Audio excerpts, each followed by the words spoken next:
To be fair, I think you asked for it. That's why I bought it for you. Is it? Because it's just I'm just thinking how many guys would ask for such. Oh yeah, I did ask for a book for their early birthday present. It helped me to empathize a lot more with kids who come from working classes.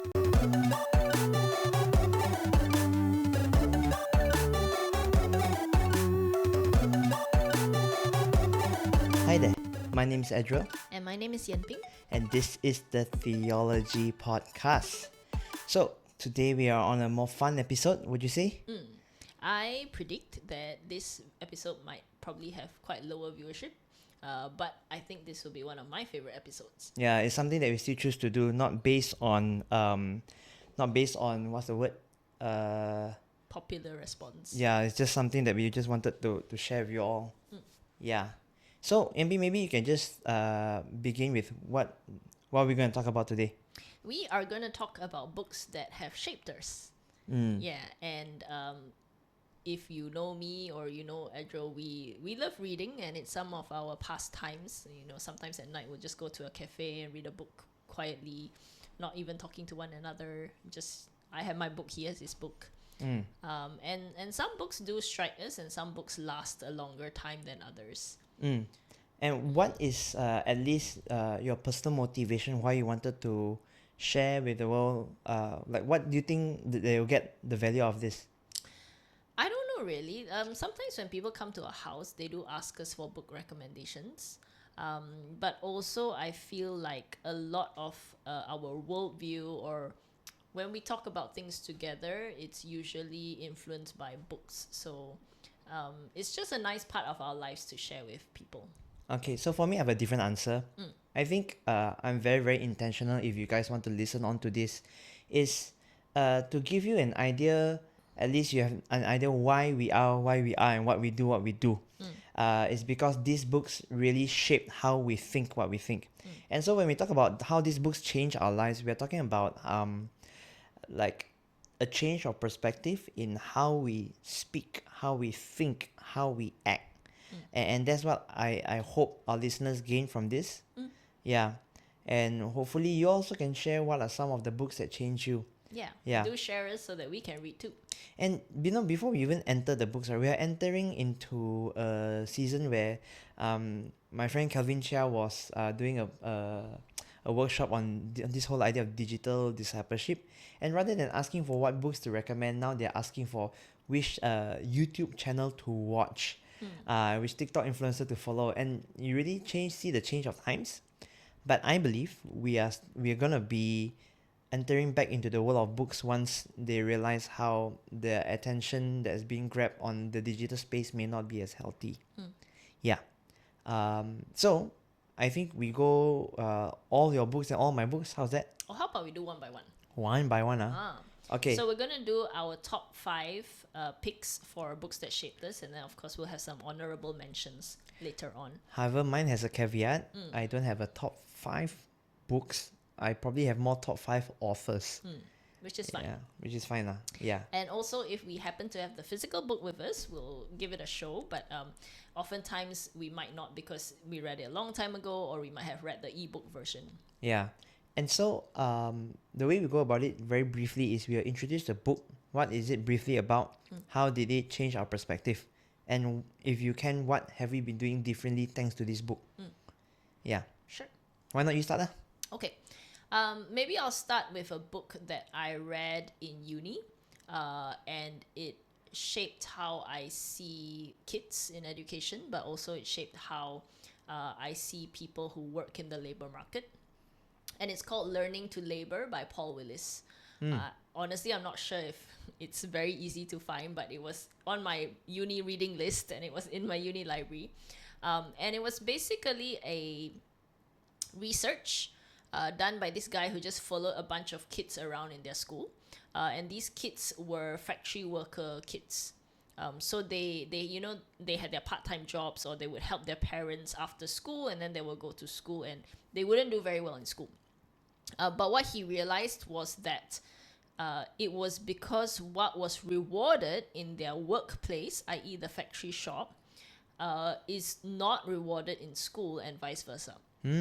So for example, if you are a factory worker, you're paid everybody gets paid the same wages, no matter how much you produce, right? So if you're a very productive worker, you just basically get pushed more work to do with the same cost, the same salary, and in short, you get bullied. So in order to survive on the factory shop, you got to be very defensive.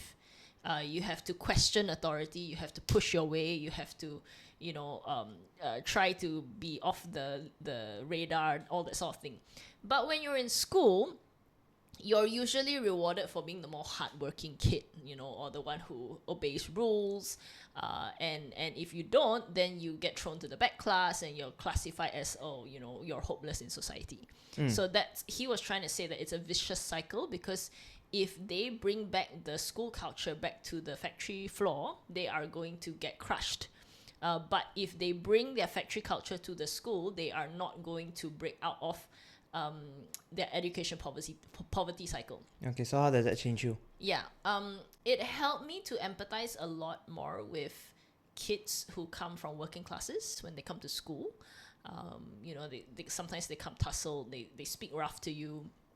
And it helped me to try and sort of speak to their lingo, understand where they're coming from. But on the flip side, it also helped me to understand myself, how I work, or just people in the working force, where there are actually still a lot of systems in our current country where you're basically not rewarded for being hardworking. You're punished for being, for doing more work, basically. And sometimes that teaches me to, okay, just because I can do something doesn't mean I need to do it. Because if I keep on doing something, maybe my boss is not going to hire more people. But if I cut back, then that vacancy will open up and they will feel the need to fill in the shoes, that kind of thing. Right. Okay. My turn? Sure. Okay. The next book that I have is physical. It is Christ-Centered Preaching by Bryan Chapell. He has written many other books, but this book was gifted to me by none other than my wife Yan Ping.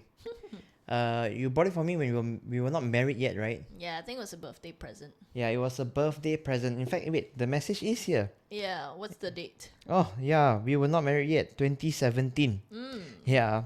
To be fair, I think you asked for it. That's why I bought it for you. Is it? Because it just said, I'm just thinking how many guys would ask for such. Oh, yeah, I did ask for a book for their early birthday present. Okay. Now, okay, so what's this book briefly about? Okay. Bryan Chapell writes about how we need to be redeeming this whole expository sermon method. And again, I've heard enough of the arguments or expository sermon is not the only type of preaching, but I would argue that every form of good preaching has to be expository first by nature. Then only you go topical and narrative because the whole idea is you allow the word to speak for itself. And so why this has changed me so much, right, is because it gives you technical skills and also biblical basis how to go about line by line and understanding the theme of the passage, and from there, how do you draw like a simple 3-point out of this 1-point sermon and all that. And how it changed me, right, is I have already started preaching since 2011. Okay, so talk about that 6 years, right? I've been trying to learn from different preachers just by watching YouTube and listening to their style and catching on their nuances and all that. So I was very rojak in how I preach. Yeah, I remember your early years, people say you were Matt Chandler a lot. Yeah, so I tend to imitate Matt Chandler's style, and I'm an imitator. Thinking on the gospel of Jesus Christ. I have to, after all of these years of trying to faithfully serve the Lord by the power of the Spirit sealed inside of me by the grace of God. So once this book came in, it gave me the necessary skills to be able to unpack a passage, and it made me realize how all this while, gifting or comfortable to speak as it may, there is an importance in having the right tools to be able to draw a sermon. Yeah, and how to make it as effective and efficient for the congregation to receive it. Yeah, and it's a skill to develop. It's a skill to develop. Gifting is one thing, skill is another thing lah. And so So now when I preach this, I want to reread the book again to refresh certain parts of my memory, but this has definitely developed how I preach. Yeah. Great. I'll move on to my second book, which I guess is a little bit of a follow-up from the first book, but I talk a lot about it to Edril, and it's actually a French book, but I read the English version. Another uni book called Forms of Capital by Pierre Bourdieu. Basically, what this guy was trying to say is that money is not the only thing that makes the world go round. There are many different ways to collect money, and there are many different ways to win favor for your own advantage. So, of course, the biggest capital that people think about investing is economic capital.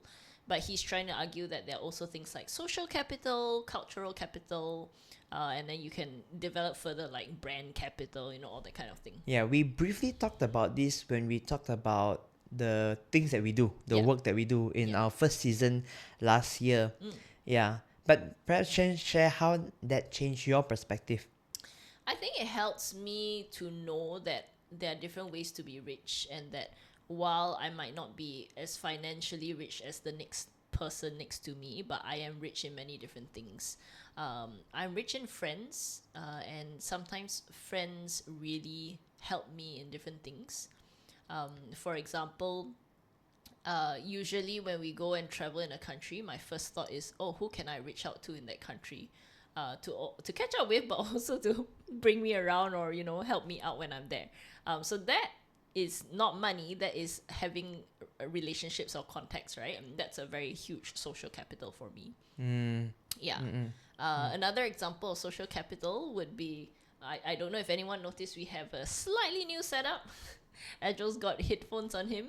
I'm not sure if that's visible, but it's not. I'm discovered by the books. Maybe as you go through all the books, then maybe you might see.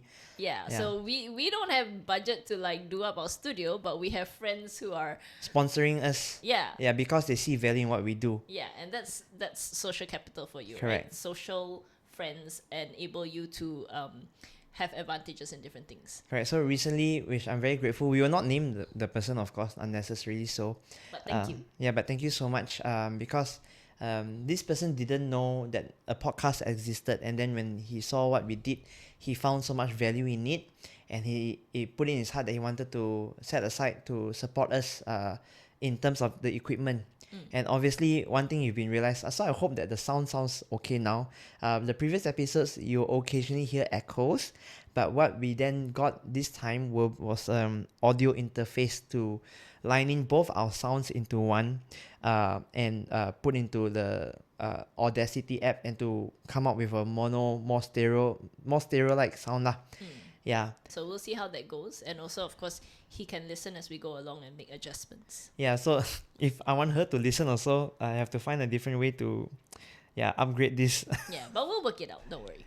Yeah. So now, for that, that doesn't. So see, we don't have the economic means, but someone saw the value in what we do, and we know the person, and that's the sort of that's social capital in some sense. But also cultural capital, right, was us knowing how to run a podcast, and that enabled us to, bring people onto our podcast, and then that enabled us to have like all these different contacts and stuff. Correct. One other example that came to my mind, based on the book, right, how that it's not all about money. And one thing that came to my mind is it's very easy to, when you make it about money, then you're a very self-made person. Yeah, so I'm reminded of my father who doesn't make it about money. He just goes along with a lot of social capital, and one of the things he does is he plays lots of golf. And just playing a lot of golf, and he's good at it, a lot of other pockets want him to be part of it to see how he plays, and all of a sudden that widens his network. Yeah, and like golf is a great place for business making or to meet datuk, right? So golf is a cultural capital because you need to know how to play golf to enter that space. But once you enter that space, then you gain social capital, and that eventually gives you deals or opportunities or whatever. Yeah. Cool. Your turn. Okay, this next book is very fun. This is by the author Gavin Ortlund, and his particular book, Finding the Right Hills to Die On. I recently bought his other book on why we are Protestant. Yeah. So far, these two, I'm going through a Christian book, right? The next one is not Christian, don't worry. So funny case. This book talks about this thing called the theological triage, by which he helps Christians identify which are the doctrines of Christianity that you're supposed to fight for, which are important enough but not supposed to break fellowship and unity, and which, even though we disagree, is okay lah, and then there's the rest, right? So things like the Trinity, or being born of the virgin birth, all these aspects that make the core doctrines of Christianity true, and anything a part of it is heretical. Those are the doctrines that we are supposed to die on, the hill we are supposed to die on. Things like Calvinism, Arminianism, or whether you're supposed to play what kind of music, style of worship, all these are all secondary stuff like that. So it gives a very clear framework on how to navigate your Christian faith. And I'm aware of certain theologians or people who say, oh no, this is not important. All doctrines has to be important. And to that I say, it's because of people like you these books exist lah, right? So how it changed me is it gave me a very it saved my energy in how I navigate certain theological aspects, and I'm able to learn to not fight on certain things that are not important, on matters that are, I will hold my ground, and I do not unnecessarily break fellowship with people lah. So that's how it changed me. Now the other fun fact is how I got this book. Because I was following this guy's YouTube channel, and I really appreciate how he unpacks the nuance. And when I found out that he has this book, I wanted to purchase one, but I didn't know how to go about it. I just put on Instagram and says, does anyone has this book? And this guy just randomly messaged me, I can give it to you. Like an extra copy, right? And because he accidentally bought an extra copy, and yeah, I wanted to buy it off him. He said, no, I just give it as a gift to you. So thank you. You know who you are. Finding the right hills to die on. Okay, now your turn. So Edro has quite a lot of Christian books. I have a lot of sociology books. I realized that I'm quite a sociologist at heart. Hey, my next one is sociology also. Sure. This was a recent read a couple of years back. It's called The Divide by Jason Hickle. And basically this wrecked me a little bit because I've always been a believer in education, but it kind of made me a bit delusioned with education, because the idea of education helping you break through out of a poverty cycle.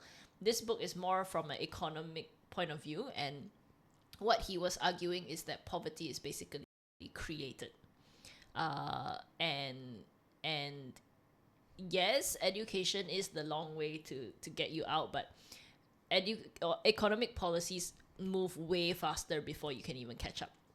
So one big thing that he talked about was two different types of people in the world. They're just some people who are peace lovers and some people who are conquerors. Right. And peace lovers might be rich, they might be capable, but they're just not interested in conquering you. Whereas conquerors are never satisfied, no matter how much land they get, how much money they get, they're always out to look for the next blood. Right. Yeah, so he talked about, for example, how South America used to be rich with gold. They were, strong. They were, even bigger than Europeans. But they weren't interested in fighting. They didn't know what was a sword. And so, it was just an overnight thing when, the Europeans came, Christopher Columbus came. Right. And poverty has hit South America until this day, right? And now you think of Mexicans, they're small, frail, I don't know. But his argument was, all it took was one or two really, really nasty economic policies that conquerors set in place. And no matter how you try to catch up, if you don't have competitive blood in your veins, you're always playing defense in this kind of world. But what was nice about him is that at the end he does have quite good economic policy recommendations on how to make the world a better place, a more equal place, to overcome the divide. So now the question I have for you is, because this book changed you, right? What do you actually do differently now that you have read the book? I can't say it has changed my day to day, but it definitely helps me look from a wider lens. when things are happening, to take a step back and like, what's the bigger picture? What's the bigger policy decision? Who are the powers that be? What was a contract that was signed that wrecked the world? One example he gave, I think, was Swaziland, I think, where these communities of women, they had trade skills, like they could make cloth, they could sell clothes, they had all this, and then overnight, because the big powers, the Western powers, signed contracts with like China, Asia, so no one was exporting from these countries anymore, and overnight they lost their skill and trade, and they had to go into prostitution. So you can retrain them, you can, you know, give them new skills and education, but it's just a snap of a finger thing, and overnight, just things are overturned, like country by country. Yeah. And so what I'm thinking, like the importance of such a book helps you understand that having the right policies are what enters the systemic level, not just having a vision or trying to do something on a small scale. But policy helps you scale up. Yeah. Yeah, and having the right skills to in the right season also does matter lah. Yeah. But you're one drop in the ocean. Yeah, so you might as well fight from the oceanic level. Okay. Yeah. So next book. Next book will be by Simon. So it's an author already. So Simon Sinek. I do not know whether you are aware of him. I have one book here. The rest are ebooks. Okay, where it says "Leaders Eat Last." His other two books are Start with Why and The Infinite Game Theory. I will not seek to explain every single thing about the book, but Simon Sinek is a preacher of good working community. Yeah, so he looks into things like friendship. He understands certain patterns to help bring out human flourishing. Yeah, not a Christian author. Have to be very clear about that. I feel when he falls short about sharing his convictions, he can explain why is it so important, but he doesn't explain what makes it important. He says it's just in the design, but he doesn't reference God like how I would. But I think I'll give you one example on his one book that really helped change my perspective. Now, all of the books that he speaks about helps you see human behaviors that are consistent, that needs to be invested in, right? And on the systemic level, one of the things that I've been teaching this in my class back when I was a lecturer is this whole idea that he introduced by the infinite game theory. Yeah. And in short, he's saying that in our world consists of both finite and infinite games. Finite means the games will end. The infinite means it will continue on. So one simple example is school is finite. You go to school, there's a time limit, you graduate from school, right? And in that, you can win or lose. Winning means you get A's in your exams or you get C's, D's, then you lose.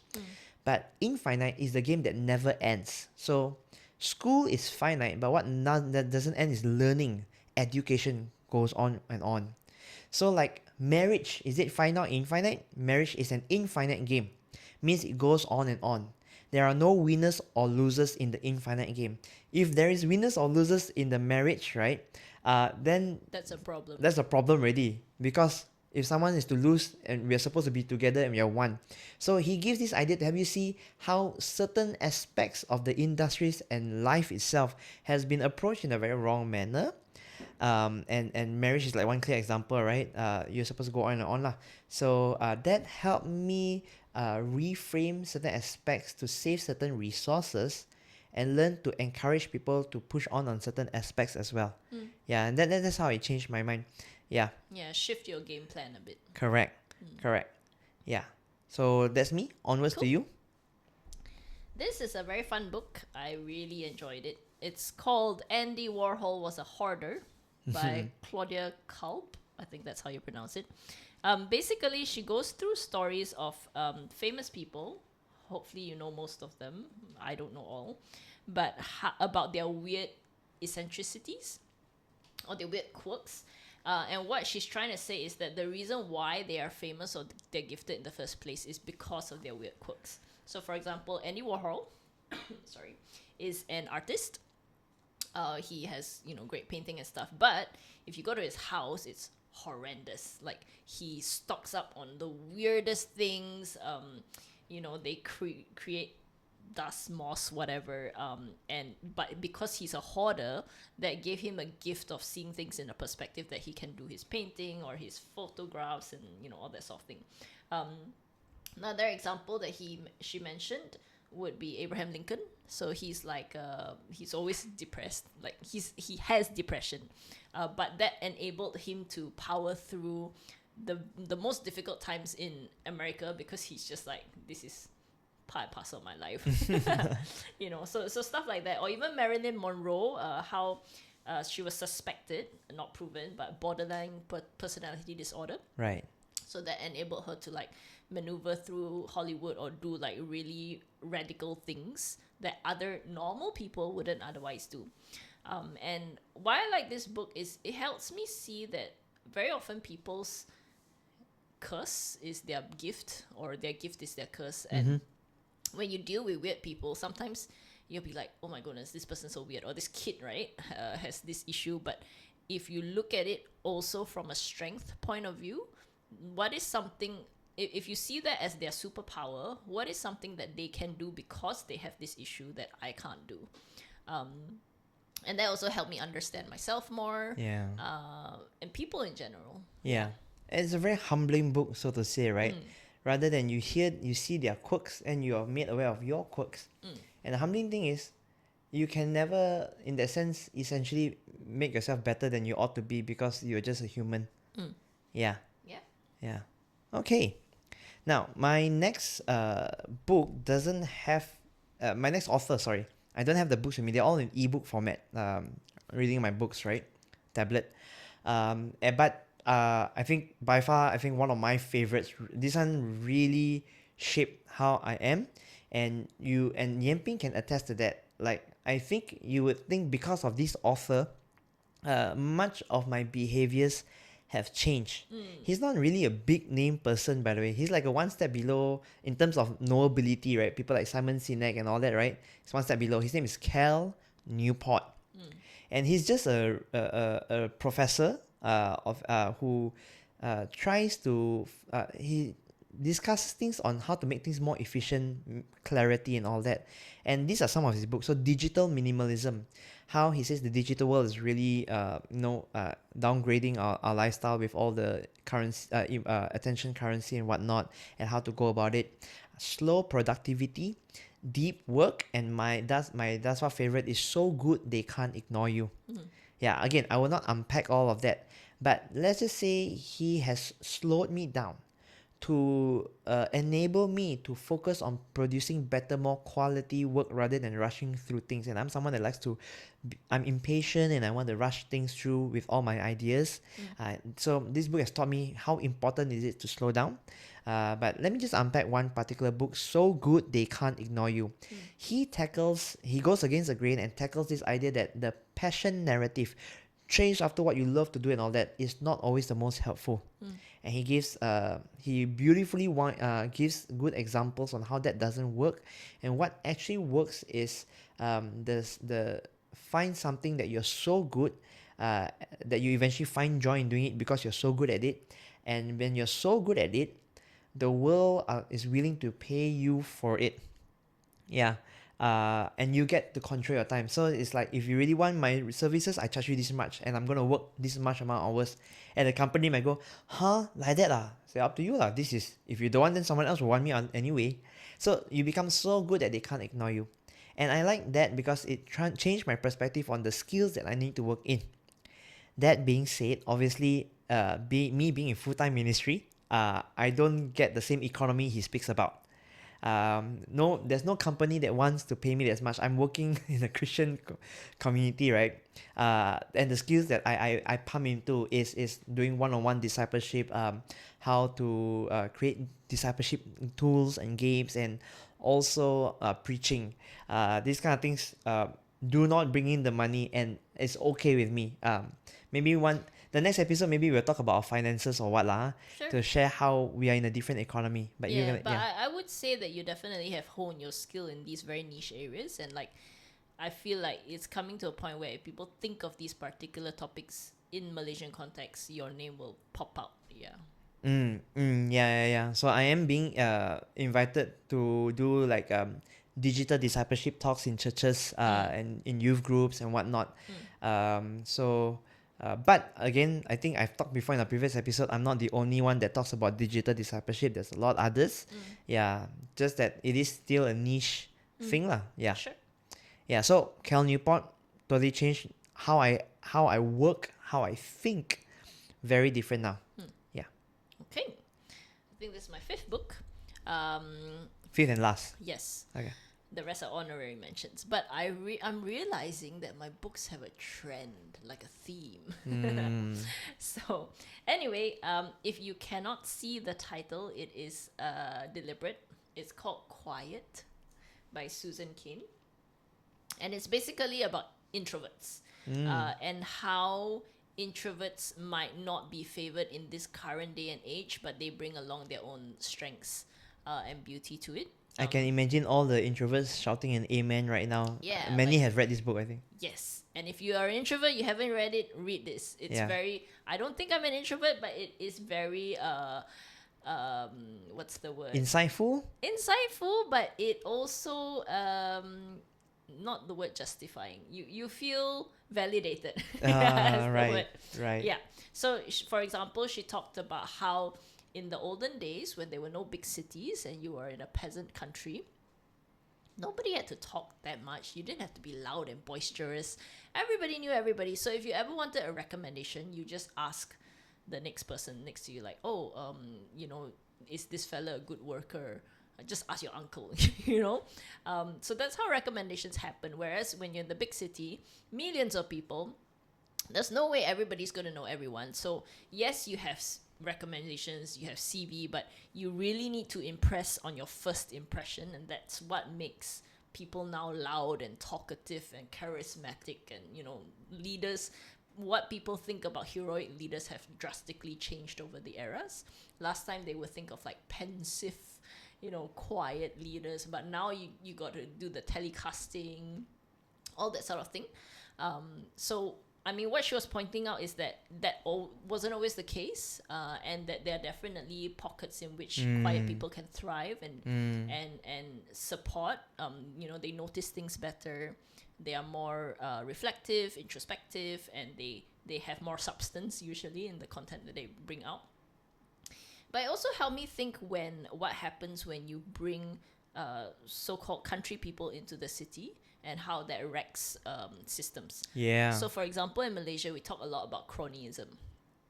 Cronyism is basically when kampung people come into the city and they go based on quiet recommendations, which is, I rather trust somebody who knows somebody than, be fair about evaluating everybody's CV because it's just a piece of paper. Correct. So stuff like that. I appreciated that book. All right. If I may, is there one thing that you sort of do differently rather than just appreciate the framework? It helps me empathize so again, from a sociology perspective, right? When you bring in quotas or you bring in people who are not used to being in power, the way that they do things, people often say it's wrong.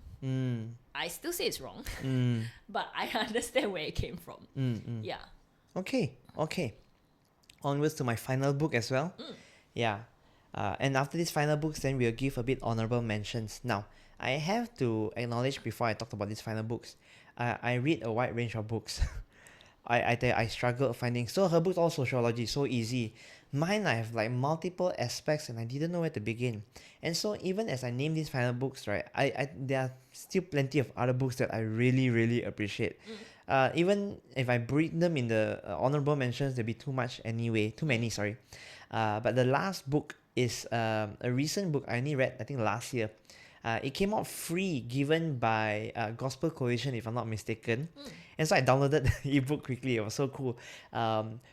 Wisdom Pyramid by the author named McCracken. And it's beautifully conceptualized, where he talks about how the food pyramid, right? What is the top that you need to eat the bottom that you need to eat the most, and what's the top you need to eat the least. and he then changes it up to today's world economy on the things that we engage in. And what is the top is supposed to be our digital devices, and the bottom was supposed to be the Bible as the foundation of truth. But what happened is the world has flipped it, and all our sources of truth, like is that, and we are feeding ourselves the wrong digital diet, so much so that we have come so unhealthy. We have been fed too much information, fed too fast of the information, not enough for us to process it, not enough, and with all the misinformation, we are information fed. Yeah.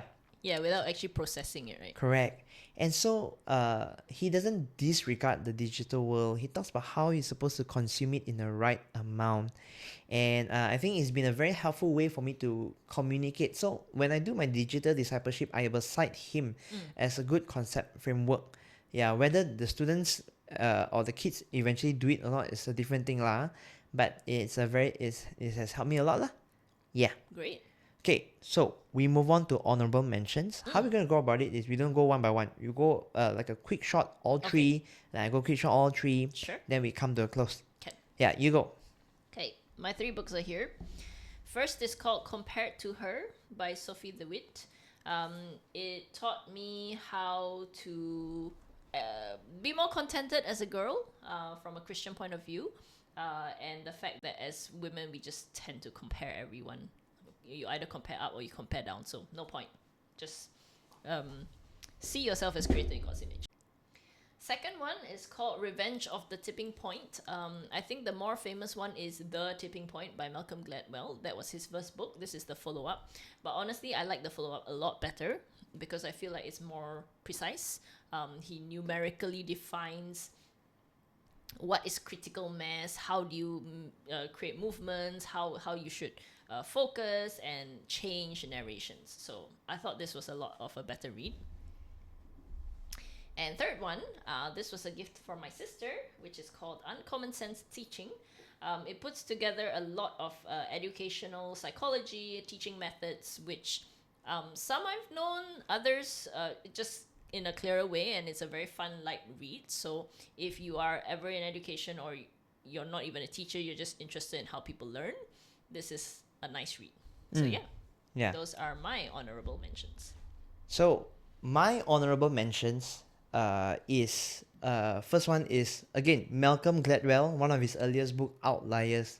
So my mentor gave me this book to read, and that really opened my mind to these kind of authors. Authors who make heavy research to see patterns around the world, to help make sense of it for you in a way that helps human flourishing. So it's thanks to people like Malcolm Gladwell that I'm exposed to others like Simon Sinek, Adam Grant, right? All these other authors. And you don't have the book at the moment because I think we lent it out. Yeah, so that's one. Outliers talks about the outliers and why they matter and how they matter. The other book is Unseen Realm by Michael Sennheiser. He recently passed away, I think 2 years ago, I'm not sure.